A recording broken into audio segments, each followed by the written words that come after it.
see all you people here. Really great. It's my privilege to introduce George Gast as our first recipient of the Iowa Wrestling Hall of Fame.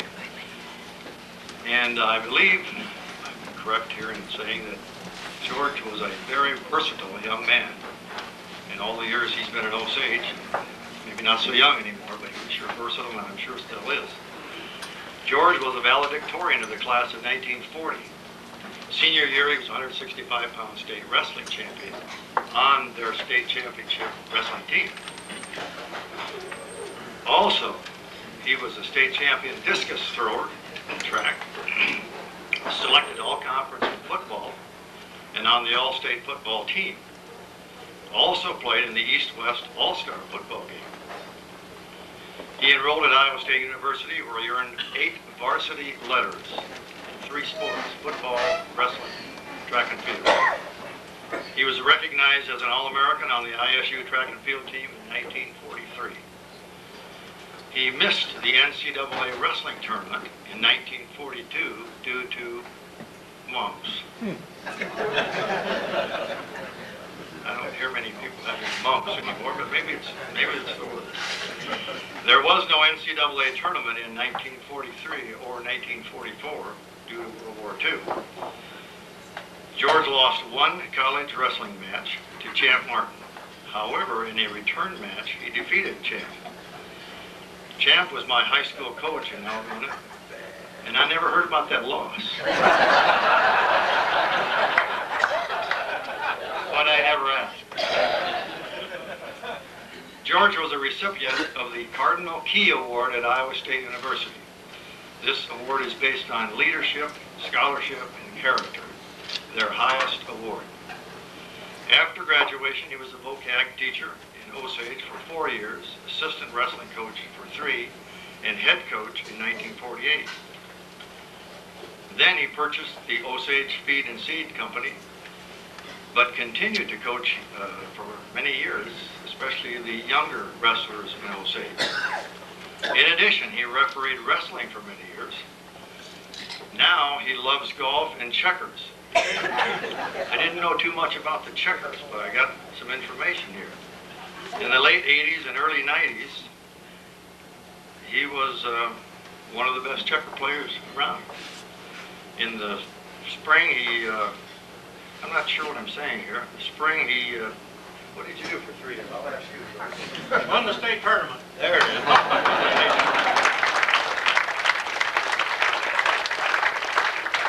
And in the fall, he won it for 2 other years, or they perhaps would have been the same year.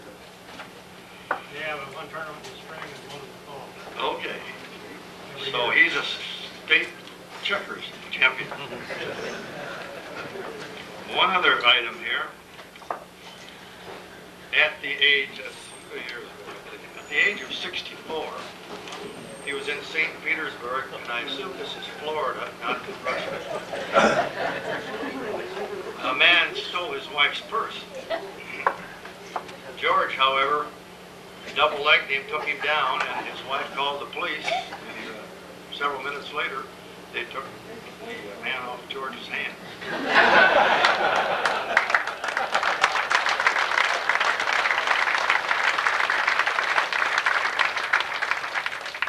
George, you must be related to Bill Nelson.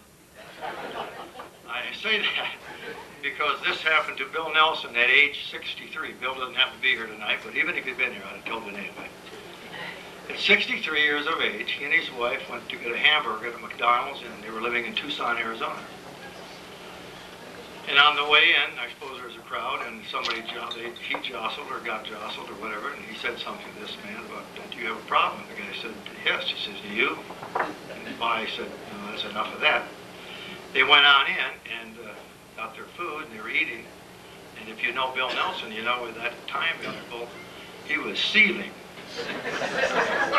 So they got done, and Bill said, I'm going to go ask that guy what the problem is. And he says, no, just let things lay the way they are. But not Bill. He approached the guy and he said, do you have a problem? The guy said, yes. Do you want to go outside? And he said, yes. 63 years of age. They go outside, and the opponent took his glasses off.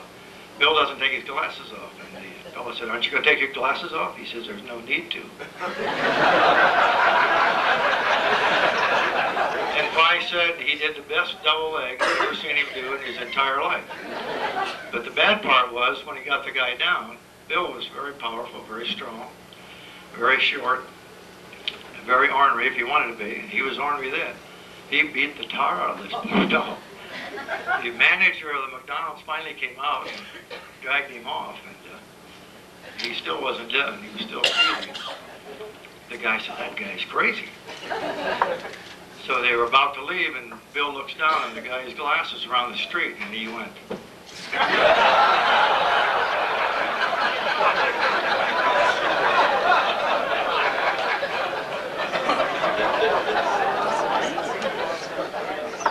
I would like to present to you George Gast, who is the first inductee of the evening to the Iowa Wrestling Hall of Fame for 2002. George.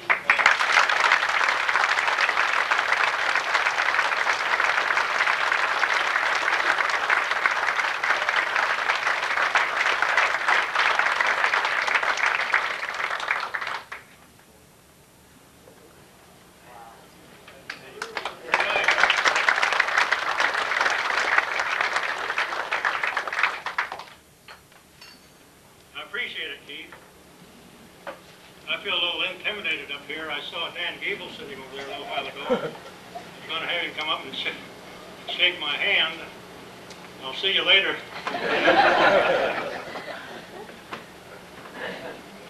Well, I appreciate the trophy, and I also appreciate all the people that showed up here from Osage. I'd like to have everybody from our group from Osage stand up. Let's see how many we have. Everybody stand up.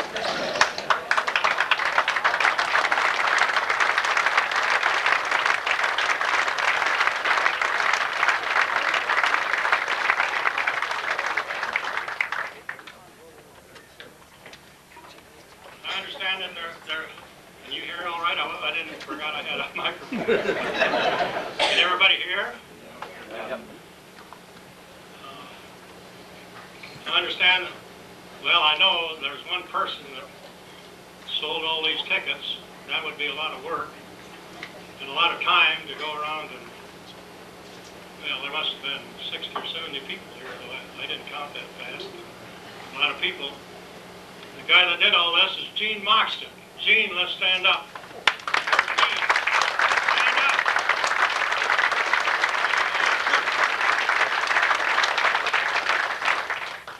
I was in the feed business for 36 years in Osage. I had a retail feed and seed store. Gene was one of my customers. If I'd been smart, I would have hired him for a feed salesman.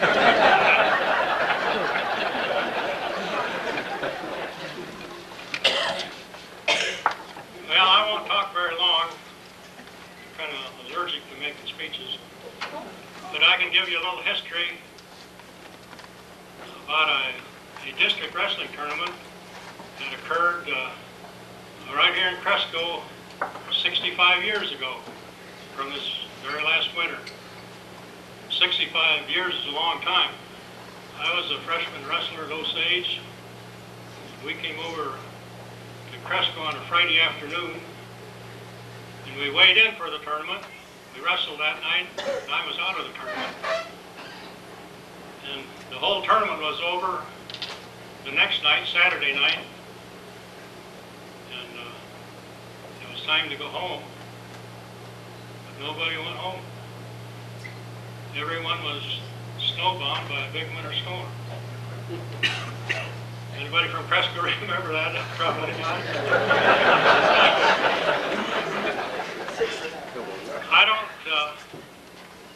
I don't know where all the coaches and the fans slept. I know where the wrestlers slept. We didn't fall out of bed. We slept in the mats. Saturday night, Sunday night, Monday night.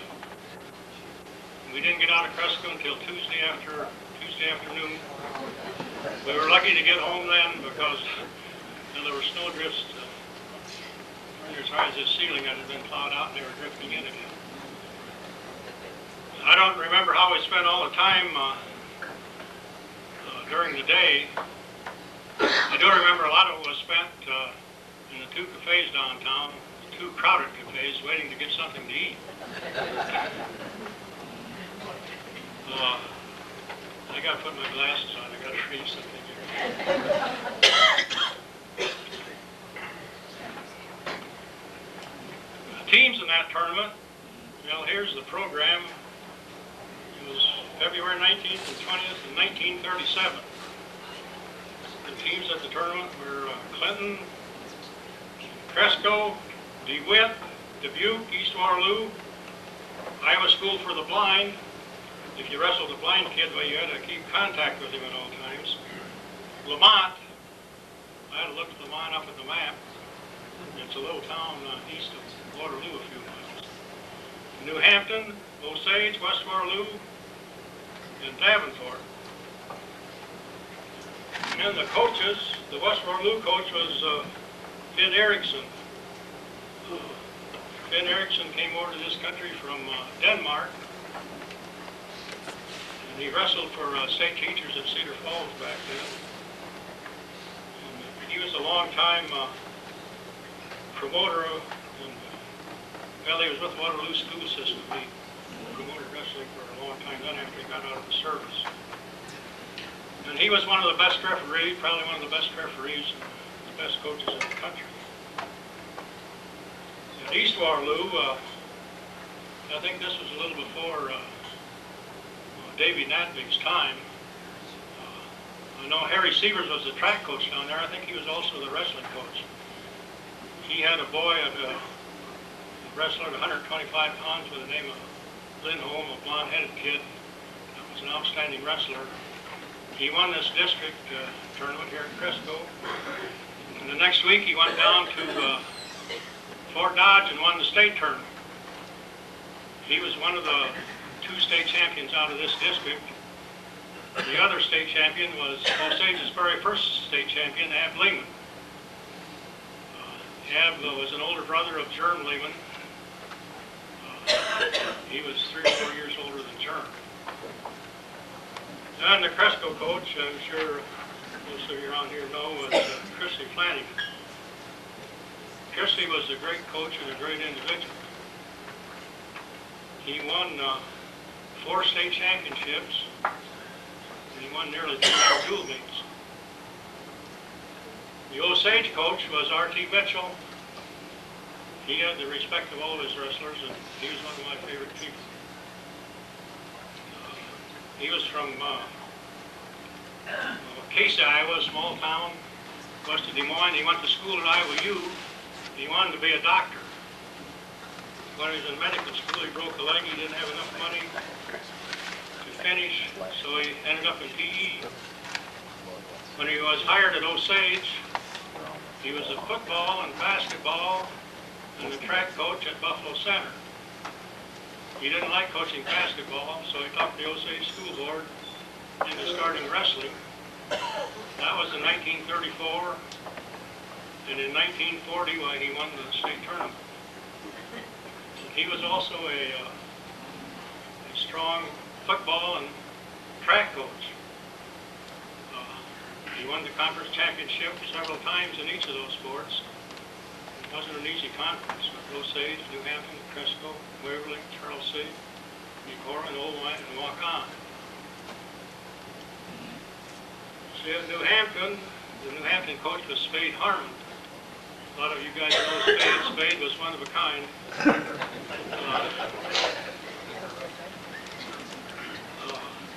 50 or 60 years ago, I remember one of his Spade's very best friends saying when they made Spade, they threw the mold away. But he was a good coach and a good referee. He was also an Olympic wrestler, and he was a great competitor. When he retired from wrestling at New Hampton, he bought a cafe in Osage and ran it for 2 or 3 years. He was also a checker player. I used to go out and play checkers with him. He was a competitor at that also. And let's see, at Clinton, the coach was Claude Claude Reek. Claude Reek was from Grafton, Iowa, a small town about 15 miles west of Osage. I think he went to school at Cornell in Iowa. He was head wrestling coach out of Purdue University in the Big Ten for a number of years. And Don Corrigan followed him in that job out there. When I wrestled in the state tournament in 1940, there were 26 teams in the entire tournament, and they were all in one class. In this past year's pairings, I think I counted over 150 teams in the tournament. A lot of those were consolidated schools, so I imagine there were over 200 cities and towns represented in the tournament. So wrestling is growing, and I'm sure it will continue to grow, especially if we get a few more solid people around like Dan Gable and Cale Sanderson. Thank you.